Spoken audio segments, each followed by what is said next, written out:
So I'm working on a different video that's on a larger scale with Golden Freddy covering everything from Into the Pit to the week before to the original series, and something that script started getting into was some lost story beats in FNaF 4, and I realized there was more in that I want to talk about than just how Golden Freddy was handled. So think of this video as sort of as the rest of FNaF 4 minus the specifics of how Golden Freddy works. Because while I've been really hard on 4 in the past, I think there's actually a lot in it that tries to make a big satisfying story that just kind of went over people's heads at a time. I'm not sure it's the best iteration of the story, but it's certainly better than Dream Theory. Let's start with what I think is the safer bet of possibilities for 4's original story, which was Michael always being the player of the night sections. Now, there is a lot of hindsight that plays into that, but I'm going to try and focus exclusively on what existed with 1 through 4 for this. Because with Scott's little hint that the game was more than meets the eye and that there weren't just a bunch of random Easter eggs thrown into the game for the sake of it, we can look at pretty much everything in the game as intentionally placed there for a lore meaning. And while people have known about this for quite a while, really consider the FNaF 1 phone calls in the context of the rest of the game. For the sake of argument that this isn't Dream Theory, let's assume that the player has to have heard those phone calls to have them in their dreams. The gameplay of 4 has to be after the bite, and obviously if the phone call's there, way after the bite. Though even without the phone calls, we can tell due to the IV drips and flowers. And also, all of the nightmare animatronics attack by picking the player up, something that the bullies do in the final sequence of the game, meaning the player was also there for the bite itself. However, while the bite victim does hear the heart monitor in the background as he flatlines, he's represented as being in this abstract black void. We aren't shown him being aware of his hospital surroundings. And also, the player sees the perspective of the bed from the base of it. They don't go onto the bed or anything like that. While that could just be for gameplay reasons, think of it in the context of an onlooker, and we have only one confirmed onlooker who ticks all these boxes. In the Night 6 cutscene, the older brother apologizes to the crying child in the hospital as he's about to flatline, meaning he's seen the bed, he's seen the IV, he's seen the pills, he's seen the flowers, he's also seen the bite.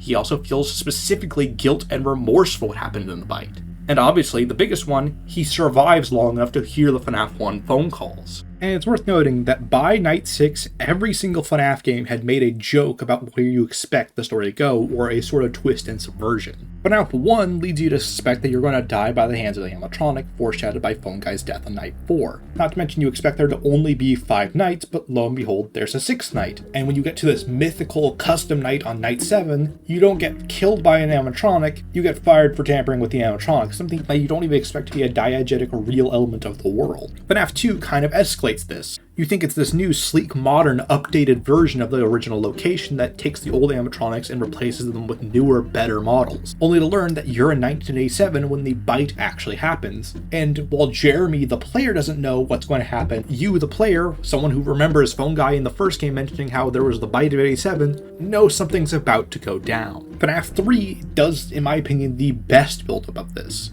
Bone Dude mentions they found this weird lead for a secret room in the back of a Freddy's. They then open it and you get this audio describing how there are these animatronics that function as both suits and, well, animatronics. That gets you thinking, oh, this must be some secret lost animatronic from the earliest days of the franchise or something, because it's Fredbear and Spring Bonnie, this old character mentioned in FNaF 2. Maybe this is Golden Bonnie, for lack of a better term. But then you learn more and more about the suit. Not only could it be a suit, but it was potentially lethal as a suit. And if an employee ever was in a lethal accident, they would have to go to the safe room where they would bleed out. Now you start thinking about Phone Dude's first call. If this suit was in the safe room and they sealed it off and Spring Bonnie was noticeably moved, and employees go to the safe room when they're about to bleed out, is this some poor trapped employee trying to find a way out of this new location they've been trapped in after all this time? Then it pulls the rug out under you entirely by revealing it's Purple Guy, the original killer. At which point the ending with the fire now feels twice as cathartic because he's the original bad guy. He's the origin of all your suffering and all the in-universe people suffering, and he's finally going down in that blaze. FNaF 4, if you actually think about it, does the same subversion as 3. It takes advantage of you trying to connect the day sections to the night sections to get your mind going, and you start connecting the dots. You know the kid is scared of the animatronics, so you assume these are his nightmares. And you also might assume that these are happening back to back, until you notice the IV drips, which makes you think, oh, he must have seen something bad with someone in a hospital. That's what he saw, that's what he's afraid of. Then you see Purple Guy, and you hear the girl down the street talking about how, oh, they might catch you and stuff you in the suits. Only to reveal that the flowers and IV detail are actually because it's the older brother looking on after the events of the game, the one who will grow up to become Mike in the first game. And with sister location, I think Scott was really trying to explain this concept to us in a very blunt way. In sister location, and I've said this several times before, we have the private room with the code 1983. You don't make a code in correspondence to a year unless something happened in that year. If he was studying the crying child and it was his bedroom under surveillance, he hasn't died yet. What happened in 1983 to make him want to study kids in this way? But it maybe be Charlie? But then what's the point of all of the FNaF 4 imagery? Why not show notes of the puppet or something on the wall? Instead, we have the plush there. That heavily implies to me this bedroom is reactive to the events of FNaF 4. That after the bite in 1983, this room now had to be under surveillance and or created, depending on how planned the Dittophobia plotline was when sister location was made. It was trying to sort of kill a bunch of birds with one stone. By showing 1983 was an important event to this FNaF 4 family, it shows us that the surviving kid will be the player in FNaF 4. It shows us that the original event, which people heavily debated between 87 and 83, was in fact in 1983, and shows us that the creator of this bunker has a special interest in that family and that event, with the implication that Mr. Afton is a part of it. And given his possession of power over the family, and obviously sister location custom nights final singers with Mike, would be the father. And obviously the logbook is trying to clarify this even further because that still didn't click with the fanbase. They had gotten that the Afton family was probably the family involved with FNaF 4, but the whole is Mike the Foxy bro or not took a while, and to this date a lot of people believe and argue that the bite victim had the nightmares, even when I'd argue a lot of the context required to make that the case doesn't fully make sense. Mike could have been phone guy instead of Mike, but not only do we know he's Mike in the later story, even in the 1 through 4 context, the age doesn't really line up between the two. Phone Guy is old enough to have worked at the original Freddy's prior to 1987 based on the FNaF 3 tapes. Given those tapes occur when the Springlock suits still need to be explained to employees and thus would have been around since near the start of the new locations, the bullies are a little bit bigger than the crying child, who in turn is a fraction of the size of the adults. We can assume that Mike is maybe at most 14, 15, but probably more in the 12 to 13 range in this moment. So A, I'm not sure he would be old enough to work at Freddy's at that point in time, and B, he certainly wouldn't be in a position where he was instructing people how to use the costumes. I do also suspect that even in the 1 through 4 timeline, there was a narrative of Mike going on to be the Frights card. I don't know if that was the case when FNaF 3 was made, but if FNaF 4 was specifically trying to give an origin story to Michael, the first main character in the first game, with the whole phone call thing, and the player of FNaF 3 is someone who has a history with these characters and was either so unimportant they weren't name dropped, or so important that we would have to connect them to a prior character to understand who they were, and much like Mike, they have a specific fear of and history with the animatronics attacking them, it also could be Jeremy or Fritz. Purely out of narrative bias, I would say it would be Mike out of those three. There's also some fun Happiest Day connections you can play with there.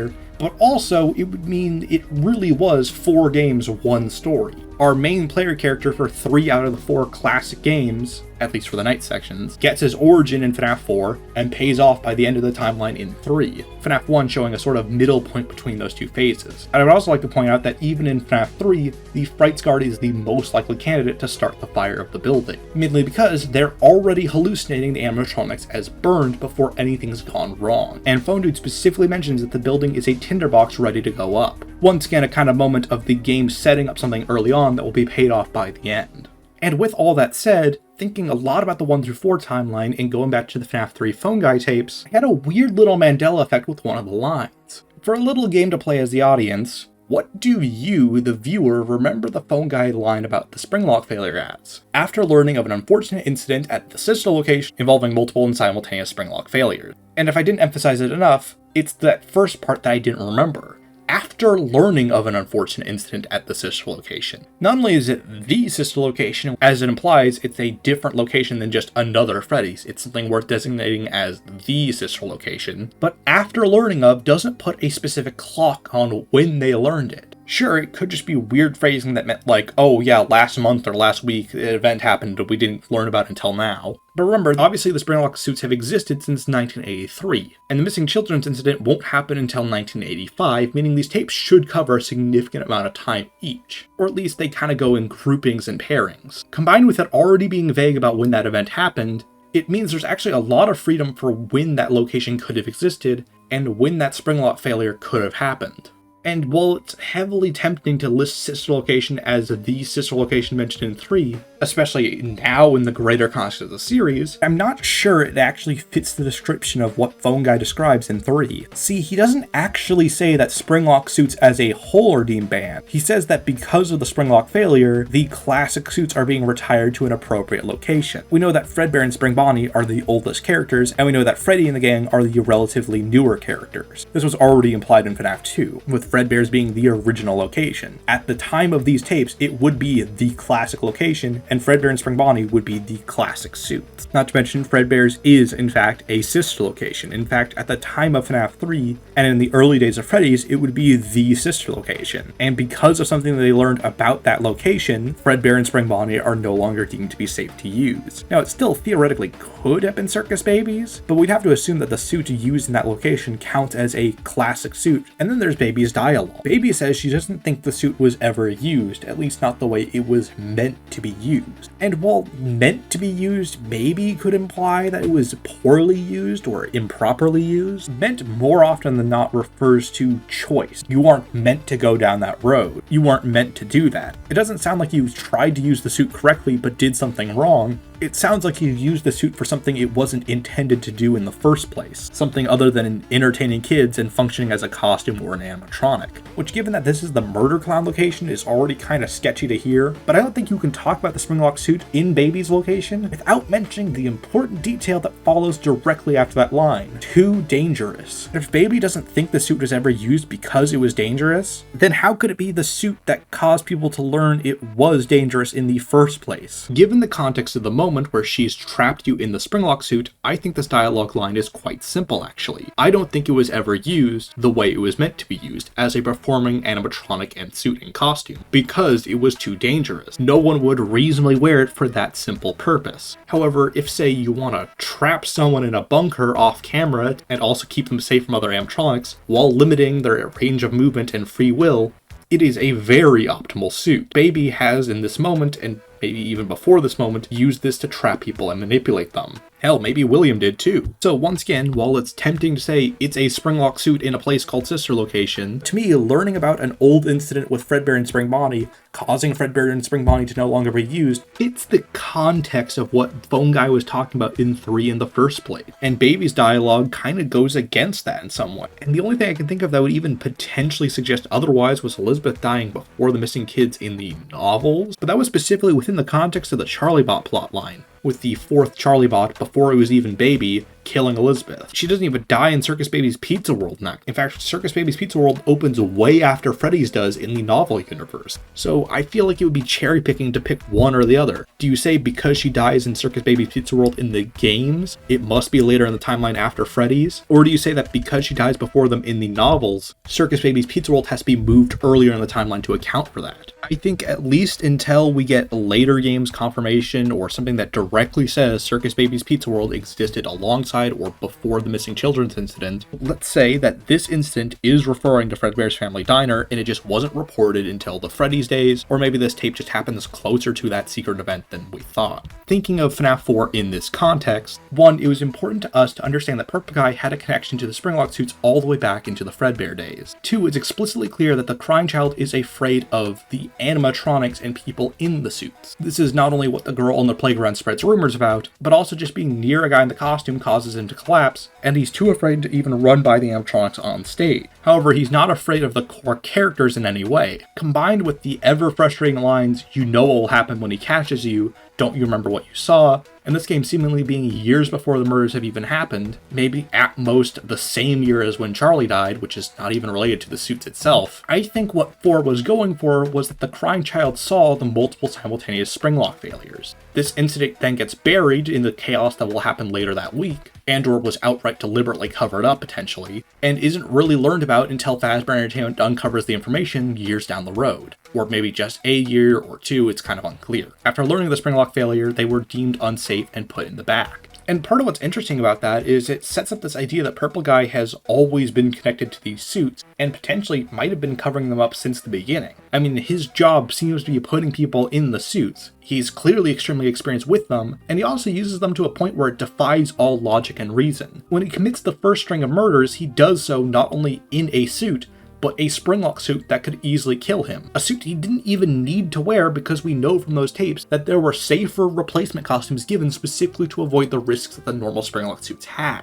And then not only did he do that once, but he did that again in the Freddy's 2 location. He specifically called it as using a yellow costume. Given that's the night that Golden Freddy appears, the implication is at bare minimum it's Golden Freddy, if not maybe Spring Bonnie if they carried that to that location. And not to mention, when cornered by ghosts, his strategy to escape is to wear a springlock suit. The suit that's tagline might as well be the suit that kills people. And like I said, his job seems to involve putting people in the suits. I wouldn't put it past him covering up an event like that so he can keep his job going, and or because he's a psychopath. And or like I said, it could be that this was really close to when the bite happened, and the bite kind of overshadowed it and buried that information some. It also would heavily play into what's seen in shadows is easily misunderstood in the mind of a child. I think the misunderstanding is quite simple, that the event was intentional when it was probably more like an accident. I don't think William meant to kill the person in question, I just don't think he cared very much when it happened. Or it happened to maybe William and the him in question is Fredbear, and the crying child misunderstood the idea that Fredbear was hurting people when in fact it's at most the employees, if not no one's fault actually. But what this all does is it ties everyone's starting point to Fredbear's family diner. Regardless of why original William went on the killing spree, his story still starts with Fredbear's family diner. This all effectively leads the story to come full circle. The story starts with the bite victim seeing a man in a suit get maimed or hurt by the costume, and then assumes the costumes are evil and or there's a man trying to hide bodies and kill people with the suits. An older brother makes fun of him for that and goes too far, leading to his brother dying, still afraid of the suits and still without a resolution. Flash forward and the brother lives on in guilt and fear of what he's done. In a way, you could see him being in FNaF 1 as almost a self-punishment and a way to try and connect back to the franchise that took everything from him. Meanwhile, you have this one guy whose job was helping people in the costume. Maybe he did more in the company, maybe he was the owner of Fredbear's Family Diner and was disgruntled because the place got closed down. Or maybe he always had the bite victim family connections and Henry jealousy or whatever. But regardless, this escalates to Charlie's death, an intentional murder, then him wearing the costume the crying child was already scared of, or one of the costumes, and committing a series of murder, actually fulfilling what the bite victim was afraid of in the first place. And ultimately, he will be trapped in that very costume. Eventually, the older brother will get his redemption by killing that killer in return. Then, of course, the bite victim and the missing kids move on, and happy days. Well, actually, just one really happy one. And when you add up FNaF 4's story out like that, it actually makes it sound somewhat planned and like it actually played into the original story some, rather than the weird mess that it feels like when you actually play it. I'm unsure if Sister Location changed this when it introduced its own Springlock suit, but if we're specifically going for what the story of 1 through 4 was at the time, I think Scott was kind of going for a 1.0 of what FNaF 6 would be. Because if you think about it, 3 doesn't really explain a lot. It mostly focuses on telling us a little bit about the origin story and giving us the conclusion first and foremost. Whereas this is basically establishing an entire main character, his origin story, how it relates to the killer, and an entire new character who connects to the original story as it was. The difference is there's no voice acting or deep dynamic cutscenes with a lot of dialogue. We do have cutscenes with dialogue, but it might as well be Zelda 2 dialogue. It's all cryptic and weird. The most talkative character in the game is a psychic plush bear who the player isn't even sure is real and only talks in riddles. It's this weird little pocket world where every character doesn't know each other's first name and can't be any more specific than a vague allusion to a threat out there. And when you think about it, a lot of these flaws make sense with Scott at the time. As he stated with FNaF World, he had a very FNaF is FNaF mindset with it, that whatever he made would be good enough. And he was very much in the rhythm of doing everything on his own with weird cryptic dialogue that fans could decipher instantly. That's something he talked about in the FNaF 4 Halloween update post, how fans seem to have an uncanny ability to find and dissect everything right away. But FNaF 4 really is the harbinger of the first waves of what the hell is going on. I'm going to get more into that in the larger Golden Freddy video I have planned down the road. But for now, I think I've covered everything that's related to that video but didn't organically fit within that video. So until we get there, I guess, bye.